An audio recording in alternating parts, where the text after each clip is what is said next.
I can see a lot of eminent supply chain personalities, and I'm glad to be part of this panel discussion. My name is Shonik Goyal, and I'm currently heading the supply chain for Sheela Group, Sheela Foam Group, more popularly known as Sleepwell, right? We just acquired Kurlon Enterprises Limited as well. So a lot of integration work happening at this point of time. I bring along with me about 2 decades of experience, all into supply chain and procurement. And I am a go-getter kind of a supply chain professional. I love doing what I'm doing. And the journey of supply chain is just becoming more and more excellent and more intriguing. I have my panelists, fellow panelists, and I'll just take 2 minutes each to introduce them. I have Mr. Amit on my left, and he's also a seasoned supply chain professional, and he's had multiple stints with telecom, been in procurement, been in energy management, and been in supply chain management as well.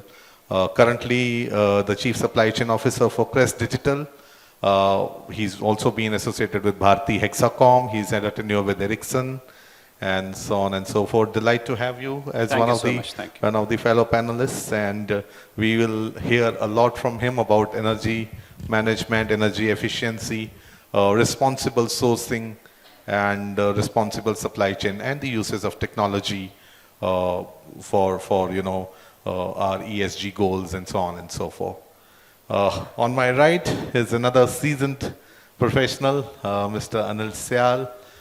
He currently takes care of the Safexpress. They are also one of the logistics partners of this wonderful event. I warmly welcome Anil ji to be part of this wonderful panel. All right, then it's already, we are all aware of the fact that nowadays we are all grappling with the high AQI, right? AQI is ranging to anything from 300 to about 800, and every morning we feel a little choked. Now the important question here is it something that we want to leave for our future generations? I mean, I was other day, reading on the social media that AQI in Pakistan is above 1400, 1500. And there are some people who also lost their lives because of high AQI, because they just could not breathe. Now the question for us is it something that we want to leave for our future generations? I'm sure the answer is a clear no. So today, right now, it's in our hands. Can we do our bit to ensure a greener planet tomorrow? Right? Can we take actions today? So this session is all about building a greener supply chain. And let me tell you, supply chain is contributing immensely to the air pollution that we have today, right? So without any further time, I would like to get on to my first question. And this first question is to Mr. Amit. How can we effectively set sustainability goals? What should be our approach? Yeah, thanks, Shonik. First of all, I would like to congratulate the Business World Group and the entire team sitting out here for this unique opportunity to share our ideas and thoughts for a greener and better future through supply chain initiatives. So when we talk about the sustainability practices in supply chain, as Shonik said that supply chain contributes a lot to the environment and to the economy as well. And that's why more and more people are giving focus on the supply chain and more towards, reducing the uncertainties in the supply chain. How can we make it sustainable in terms of the supply chain per se? Supply chain starts from its source itself, and we have to be very careful in selecting our sources. And when we say that careful towards selecting our sources means that the sourcing strategy has to be right. Are we actually inducting the partners who have sustainability practices implemented in their workplaces? when I say sustainability practices, what is their awareness level and what is their contribution towards the sustainability practices, the fair labor practices, what is their contribution to the environment, what is their contribution to the pollution level, what is their contribution to the greenhouse gas emissions, how much is their water consumptions, what is their energy consumption levels. Are they able to check all these or not? How they are improving upon these consumptions and reducing the greenhouse effect as well. So it starts with the basic that how do we source our partner.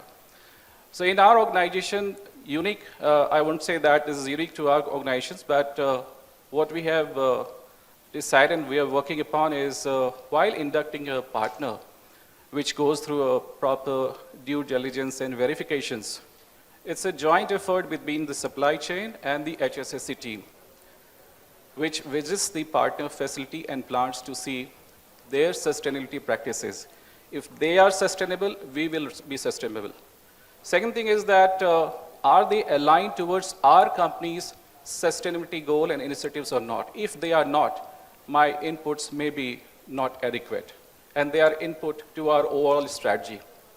Let me say if the supply is right in terms of sourcing its own raw material from a trustable source, we also look into the whole sourcing ecosystem. Do we need to source these materials locally or source these materials globally? Supply chain is a long chain. If you cut down on this long chain, you will be able to bring more sustainability.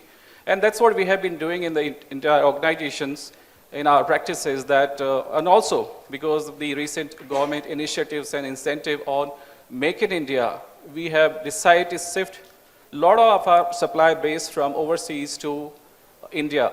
This has led to cutting down the supply chain lead time, making it more sustainable, more predictable in terms of supplies. Coming to the transportation also, while sourcing these materials, we have to be very clear that how many modes of transportation it is undergoing. We are using maritime or the rail transport as well, which will have lesser carbon emission and will have better sustainability in terms of the energy savings as well. Let me say, inside the organization, inside their plant and factories, what kind of equipment setup they are having, whether it is an old equipment which is kind of consuming more energy, or a gas guzzling equipments, or they are more inclined towards upgrading their plants and equipments for a better manufacturing and a better yield at a lesser energy consumption level. All these factors get into the decision making of sourcing the partners first. Then also comes to the packaging. You have sourced the product, you have decided on transportation. The third equally important aspect is packaging. What kind of packaging you are using? Is it going to be reusable, returnable? What kind of design does this have? So all these aspects need to be taken care of while deciding the sourcing, which will eventually lead to a better sustainability for your organization and for others as well. Wonderful. Thank you, Amit, for taking us through, what all things we need to be careful about and some of the things that are happening in your organization. I'll just like to reiterate, even with the regulations of SEBI, the BRSR form, BRSR reporting, and then now Scope 3 reporting and all, that has also led to a lot of focus on ESG. The 1,000 listed companies need to report all those, all their, energy consumption and so on and so forth. That's also led a lot of focus. And at Sheela Group, we are also, moving towards, a greener mattress manufacturing. As far as inputs are concerned, we use some of the chemicals for our foaming process. A lot of those chemicals were coming through road. Now we've started using multimodal transportation for that, from Dahej as well as from Bharuch. We are using, railways, and thanks to the Government of India initiative and the National Logistics Policy, I think, the dedicated freight corridors and the influx of multimodal parks, multimodal logistics parks has really helped us in that process. We are also, looking at greener solutions, usage of electric vehicles for end delivery to our customers. We've also modulated our packaging material to ensure that, the carbon footprint reduction happens. There's a work going on. A lot of our meetings are now online. We try and avoid a lot of travel to ensure that, we don't contribute in making the planet, worse than what it is already. Yeah. On that account, I would now like to invite thoughts from Mr. Anil. Anil, why don't you talk us about establishing the robust frameworks and advanced tracking systems for accurate ESG data collection and reporting? Thanks, Shonik. Before that, maybe if I can add a point of what Amit mentioned. From my standpoint, we, as a service provider of logistics to various organizations across the country, we've come across all kinds of customers, all kinds of manufacturing organizations, trading organizations who use transportation for various purposes. Amit ji mentioned a point about, while choosing a partner, consider the nature of practices that the organization is doing, whether they are in any manner greener, whether they have their the best practices in place for greening the supply chain and so on and so forth. The fact is, in more than close to about 20,000 customers that we have, I have not found even 5 who've asked us that please tell us about your greening efforts before we take you on board. So that's the grim picture of where the situation is. Within my organization, I'm kind of trying to champion this cause of trying to ensure that if we are able to measure the carbon footprint of each truck moving forward, can we provide this information to our users, and then hence they would be able to at least estimate the carbon footprint of their entire supply chain. You mentioned BRSR report.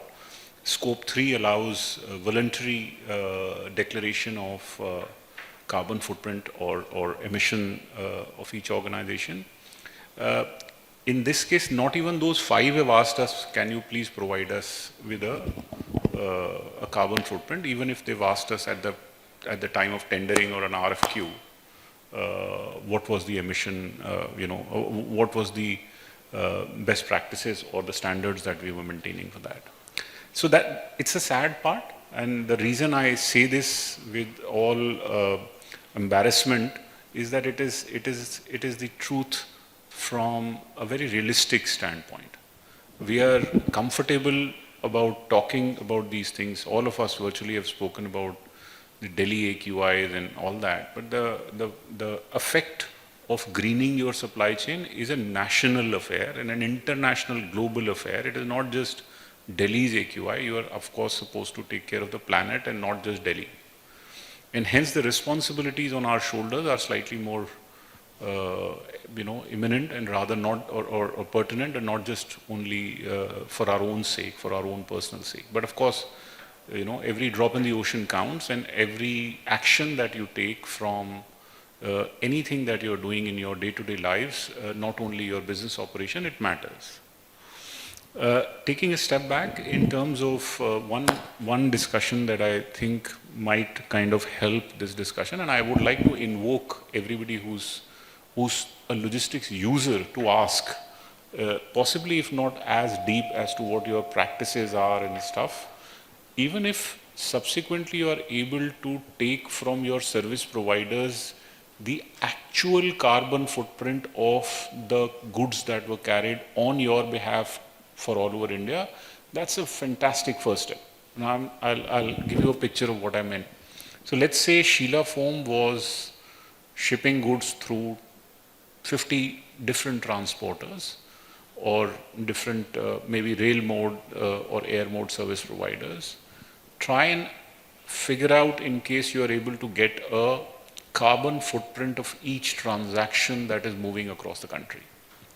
Because of course there's a age-old management principle, which is if you're able to measure it, tomorrow you'll be able to manage it. I'm not saying that this is something that you will be able to do, but at least if you measure it, at the very first instance, you will be able to, capture as to what is the carbon footprint that you're leaving behind. That consciousness itself should be a great first step for different things that you're able to do. Having said, organizations of Safexpress kind are now with technologies and calculators and algorithms equipped to be able to provide you with this information. There are sufficient online tools also.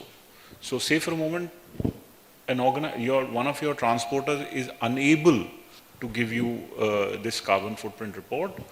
You can populate your dispatches through that transporter or that logistics provider online and actually draw down the carbon footprint yourself. And this is available for various modes. Now these are online tools, freely available. Freely and free available. So there are sufficient capabilities for you to do that.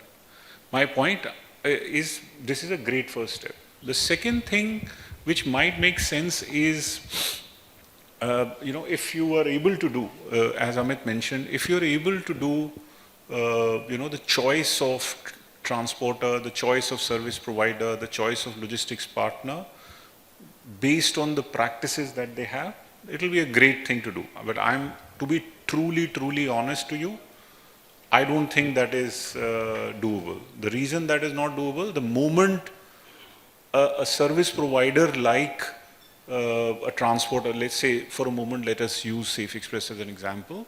A moment a Safexpress kind of fellow comes to you and say, I am doing all these greening efforts. These greening efforts are going to cost me some X rupees, let's say EV vehicles, let's say CNG vehicles and then whatnot. And if I'm able to ask you, say, give me 1 rupee a kilo more, you'll say, that is the door, please quickly run towards that and get out. That's what I hear all day, to be truly honest. Not one fellow is ready to pay me 1 rupee kilo more for any greening efforts that Safexpress does in its system. So my answer to this entire rigmarole is that whenever a greening effort or a carbon emission lowering effort is done on a commonsensical style, it will actually last much longer. I'll give you one example. Since you mentioned about packaging, what came to my mind was something that we did about, something that I learned more than about 25 years back was with Maruti. I'm sure quite a lot of you are aware of a concept called VMI. I virtually learned the first VMI practice from Maruti. Well, incidentally, they were the first ones to have implemented in India, to my knowledge. It was about 25 years back. So they said, please carry the goods from my vendor and bring it to my doorstep. But within my compound, I do not want any packaging material of those goods. Within my compound, I want it to be delivered in trolleys. I want it to be delivered in reusable bins and such. And please deliver it on my production line, directly on my production line. So the purpose of Maruti at that point in time was purely to ensure that their supply chain is far more efficient. They are not losing even those half an hour or 1 hour to unpack those goods and put it into production line. They wanted to use that for the matters of productivity. But as a byproduct or an offshoot of that, what happened was they eliminated packaging material from their supply chain. So were they greening their effort? Were they greening their supply chain as an effort to try and do this? I'm sorry, not. They were only trying to make sure that their system was efficient and the supply chain, timely. But as a result, what had happened is they eliminated all packaging material from their system. Now today, not only from, say, a Bangalore to Gurgaon, but even not only from Bangalore to Gurgaon are we carrying packaging material and then the last mile being done on a trolley or a tray or something, but in fact all the way from Bangalore to Gurgaon, the entire supply chain is now being managed by reusable crates, reusable bins, trolleys and whatnot. So there's a difference between as to when you're consciously trying to green your supply chain and thereby spending some money into it and then realizing some satisfaction and nothing beyond that, because there's nothing else to be had. It's a satisfaction. It's your corporate duty. It's your social responsibility that you're supposed to do it. So besides that, it can't give you anything. If you're expecting something else, then it is a problem. Because if you're expecting that, okay, I've done, some bit to green the supply chain or contribute to the global, cause of supply chain greening, then basically you've lost it. The effort has to be, kind of very sacrosanct and holistic in that spirit.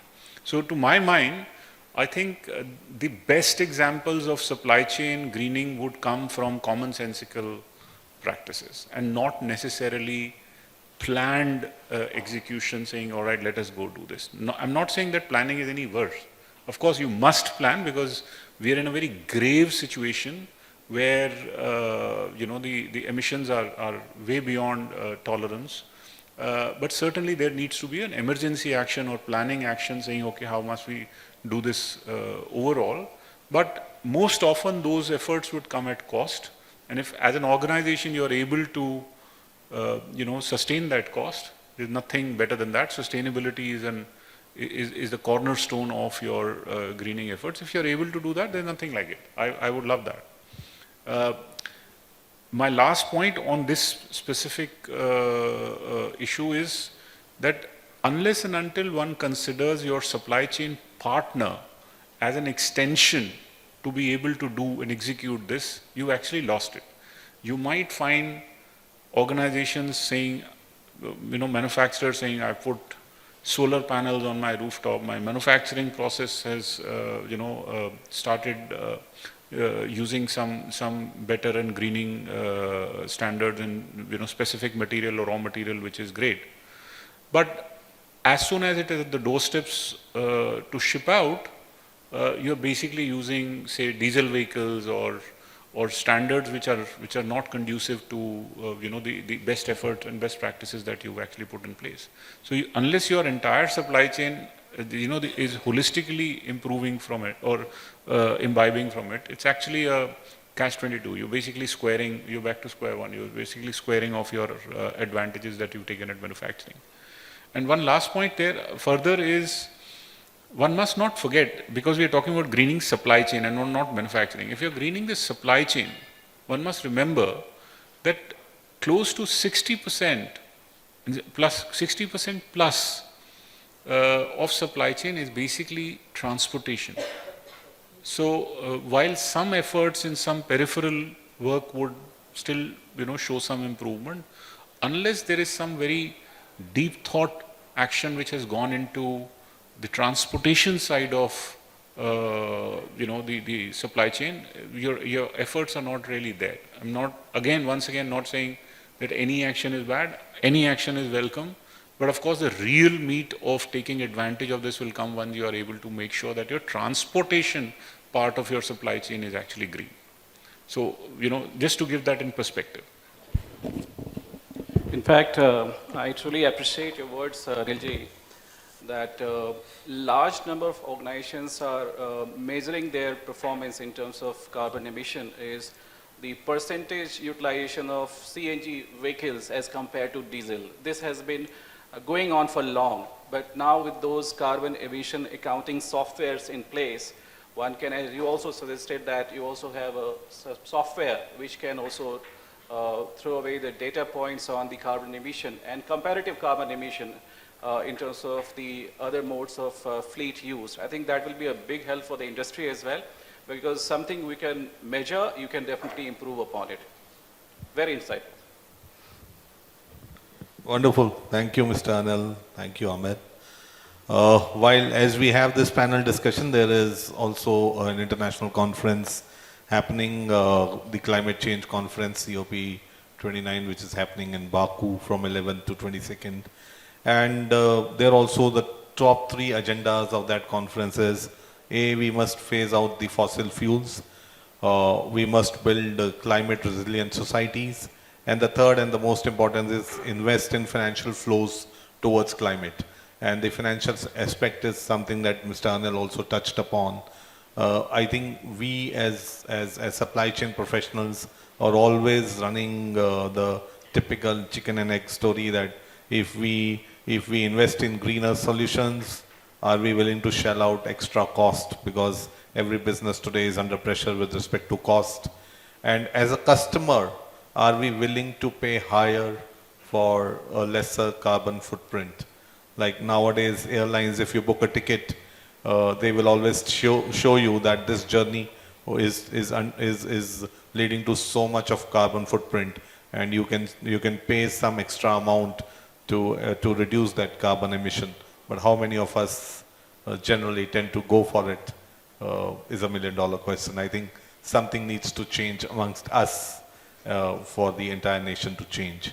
I think that's a very important reflection that each one of us must have. Moving forward, I would again come back to Amit. I mean, how can energy efficiency be maintained in a production environment? And what can be the role of technology as such, in sustainability? Maybe because most of your experience is in telecom, maybe you can touch upon the telecom aspect of it, because telecom industry at one point of time was a very energy intensive industry. I'm sure solar and battery bank hybrids and so on and so forth have improved that situation. Yeah. But after Indian Railways and Indian Army, I think telecom industry was the third largest consumer of diesel. Diesel in telecom industry was more known as liquid gold, right? So maybe you can touch upon some of the aspects that. A very interesting question. So I would like to share my experience on the telecom and infra investments. Technology as such, we consider it as an enabler. At the same time, people at times shy away in investment on technology, considering that it is very capex intensive, and what would be the return on investment. So at times, it's a choice between the capex and the OpEx efficiency. But over a period of time, the equipments, plants and machineries have become more energy efficient, at the same time giving higher capacities. This is what I have seen in telecom over a period of time. So telecom as such is a very resource heavy industry. Sites located far away from the grid network, and it was a gas guzzling, energy consuming industry one point of time. Over a period of time, the telecom infra companies decided that they will do away with the diesel generations on the site, and they will move into different source altogether, the quick charge and deep discharge batteries, the lithium ions. But then there were so many things which was intertwined, like should we change our equipments or not? At what point of time should we change our equipments? The best part of technology is that it becomes obsolete in every 3 to 4 years in telecom. That's a challenge as well as an opportunity. So one point of time when 2G and 3G itself used to consume about 8 to 12 kilowatt of power per site on an average. With the advent of 4G and 5G, higher capacity, better coverage, better data connectivity, it reduced almost 50% of the energy emissions. So that means today the sites are operating on an average 3 to 4 kilowatts, giving better efficiency than it used to give earlier. So what is the resultant of it? Basically, you invested on your infrastructure, the technology got upgraded, you have better capacity, better utilization, and when you spend on all these things, your consumption of energy has gone down. At the same time, you have better customer satisfaction. So at that point of time, somewhere you need to decide whether it is good to go ahead, invest and upgrade your technology or not. Secondly, the Internet of Things have added to it, the IoT. These devices helped us, or the entire infra industries, automate their equipments and systems in a way that it is, even if humanly not possible to switch on or switch off a device, it can be done remotely.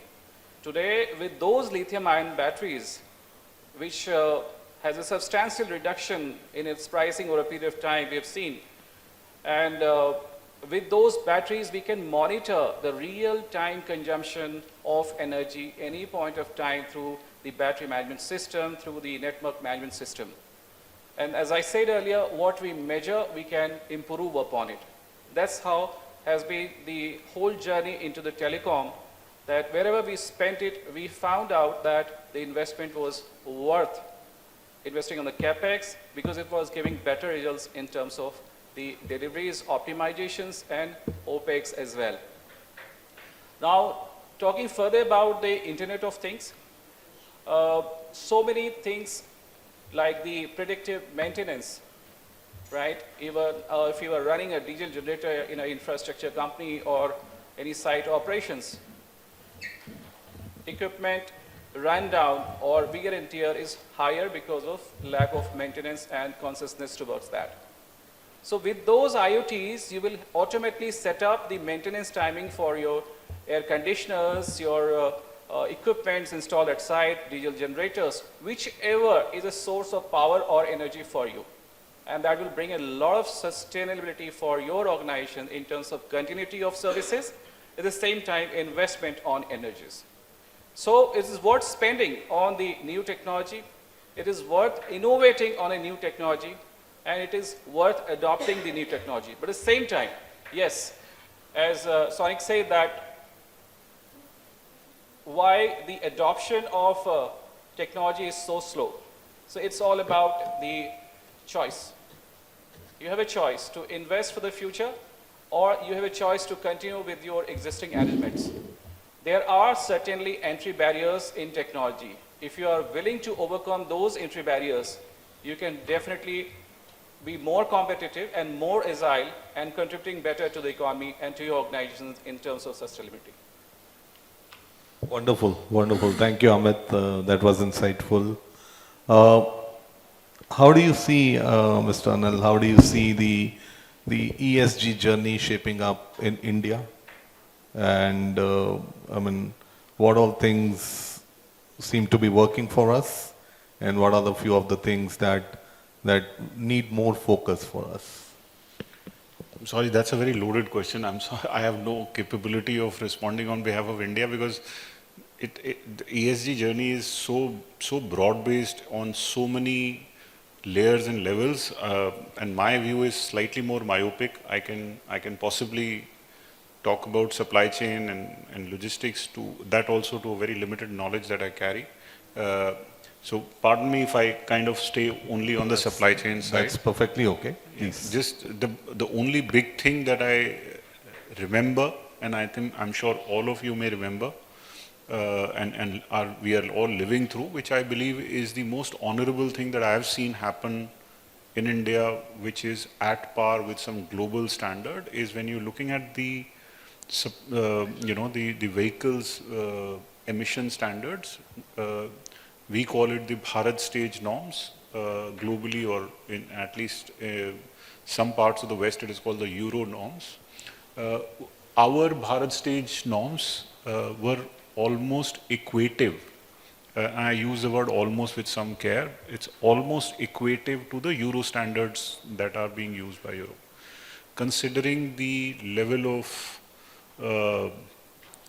advancement that has already happened in terms of technology, in terms of engines, in terms of vehicle types.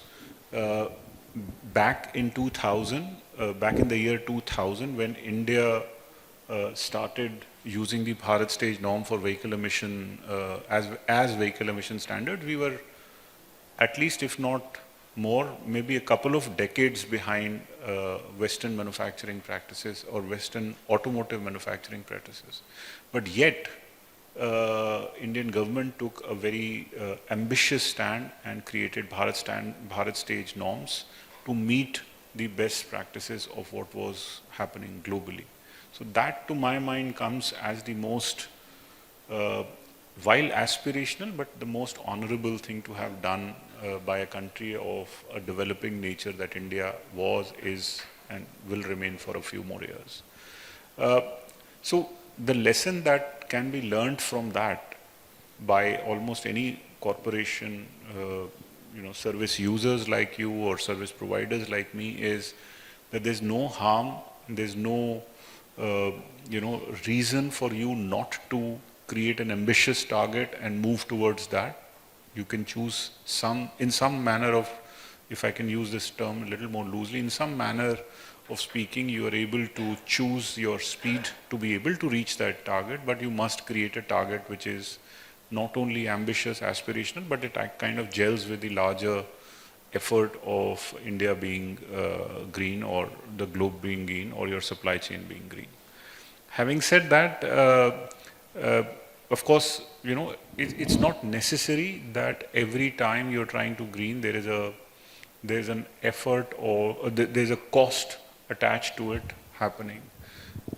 Since you asked about how the action around this space is happening, I'm at least aware of one such discussion. I'm part of that committee under DPIIT, and that is something which is, what they're trying to do is try and see that in case there can be requisite incentive that can be given to logistics user.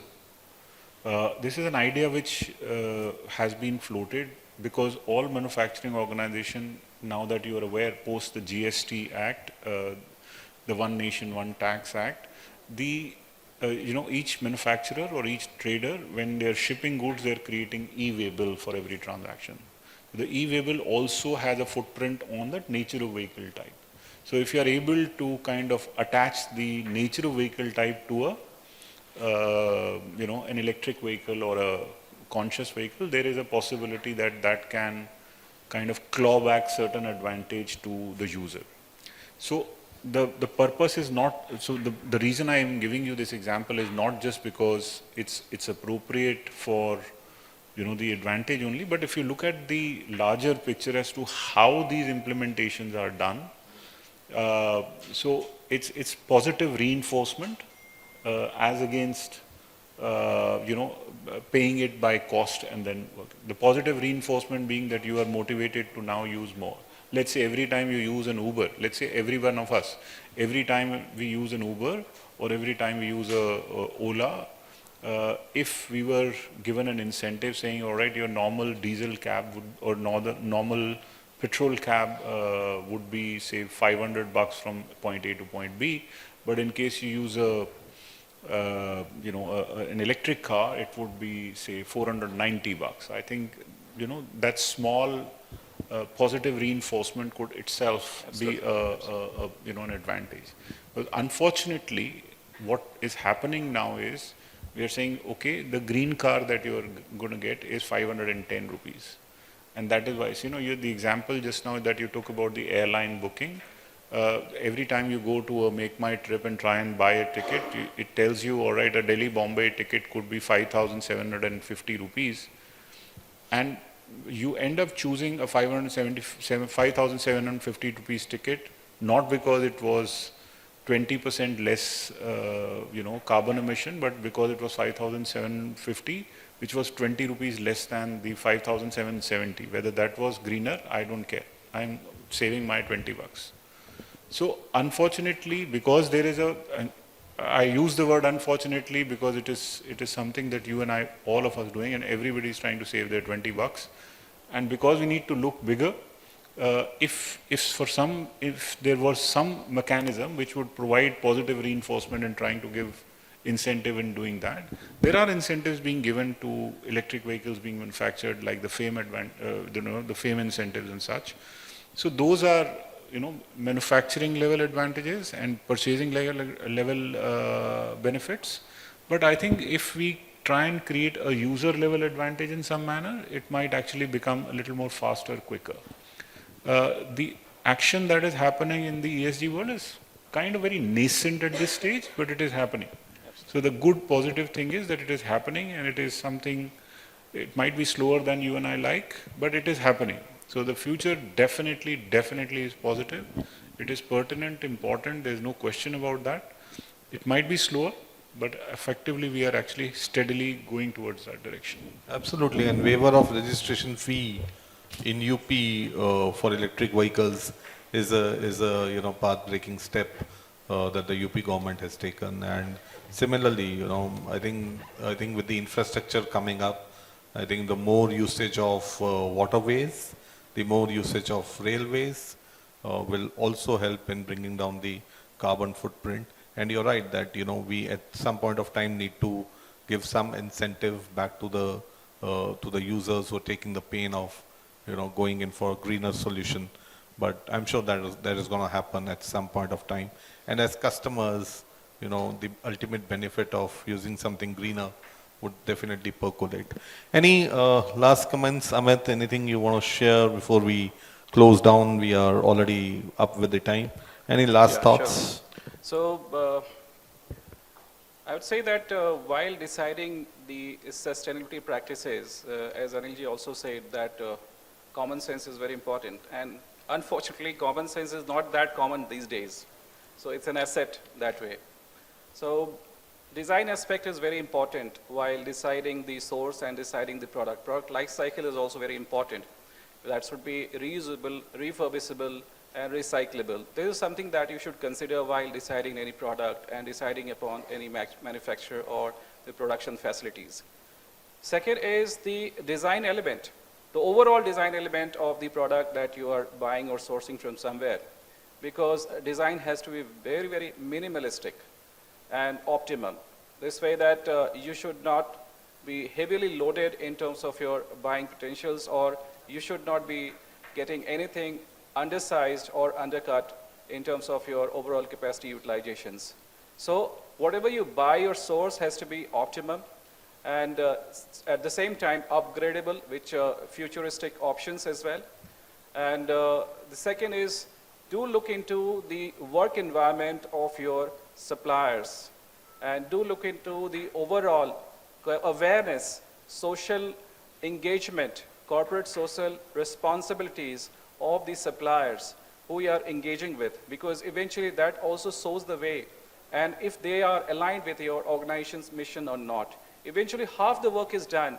When you are sourcing it right, you are sourcing it from a resilient source itself, at the same time from a sustainable source.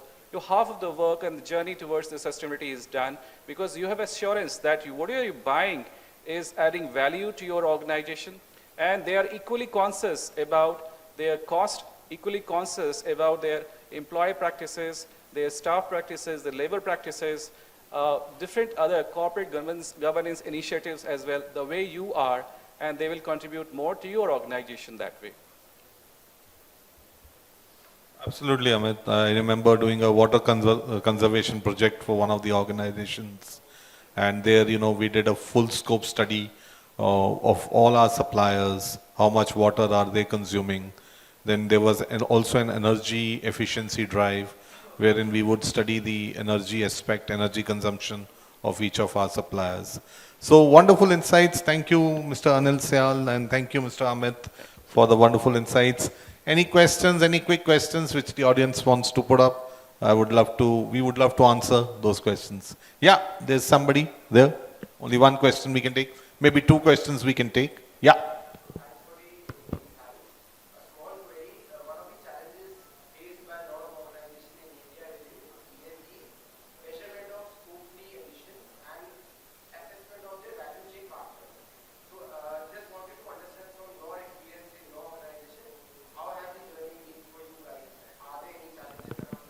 Of course, it's challenging. Amit, would you like to take this? I think the best way is to engage a third-party auditor in terms of the consumption assessment as well as greenhouse gas emission assessment. Because see, you should do what you are able to do. So the experts should do their jobs as such. So in that case, there are auditors who do energy audits, there are auditors who do the staffing audits as well, and there are auditors who do the carbon emission audits as well. The best is to engage with those acclaimed auditors and get an insight from their side as well, that how that organization is going to add value, which is high on the carbon emission or low on carbon emission, and then you can judge upon it. Absolutely. For Sheela Foam Limited also, we've done a similar exercise. We've engaged with one of the service providers, and they're doing all the activities for us. Of course, as process owners, the manufacturing, the operations team, the supply chain head, which is me, the procurement team, everybody, is fully glued up to the task of reducing the overall carbon emissions. But to make it more structured, yes, a consultant is somebody who will be required. Yeah. May I add something? I think in the scope 3, the largest component, as I was telling earlier, is transportation. As of this moment, if somebody is in the early stages of starting this, you do not need to spend 1 rupee. There are various emission calculators available online which are free. The most authentic one that I can vouch for is the one which has been created by IIM Bangalore. You can Google that. It's available on the IIM website. You can register online. It's free, and it encompasses the entire supply chain, not only from road transportation, rail transportation, air transportation, waterways. Now they're actually, if I'm not wrong, they've possibly uploaded already. Otherwise, they'll be doing it within the next week or so, which is there, even the warehousing component. So if you have your supply chain, if you want to measure your emissions for the supply chain side, I think there's no better tool to go it online first. It gives you a fair amount of accuracy, I would say plus of 90%. The only reason is not their inaccuracy. The only reason that you would not find the balance 5-10% is because you would not have fed the entire span, which a consultant could kind of alert you to. But I would recommend, instead of hiring a consultant first, go first and try and do it yourself. It gets you the consciousness, and by the time you reach into the consultant shoes, you'll be able to do it much better. And if I can one up that, beyond an organization, I remember this website, a small app called Cool the Globe. It was, some general regular person like you and me.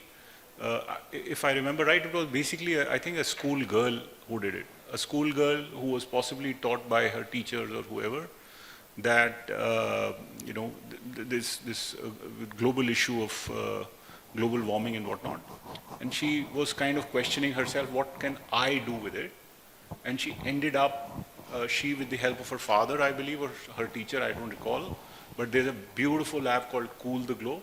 It basically is a very individualistic app. You can actually use it for yourself. Okay, I took an Uber today, or I took an auto today, or I took a metro today. And what did you do? So by the end of the day, you get the satisfaction, okay, I find, this is what I contributed back towards greening. So there are efforts which are freely available to be able to take your one step forward. But this one's completely personal. It's not official.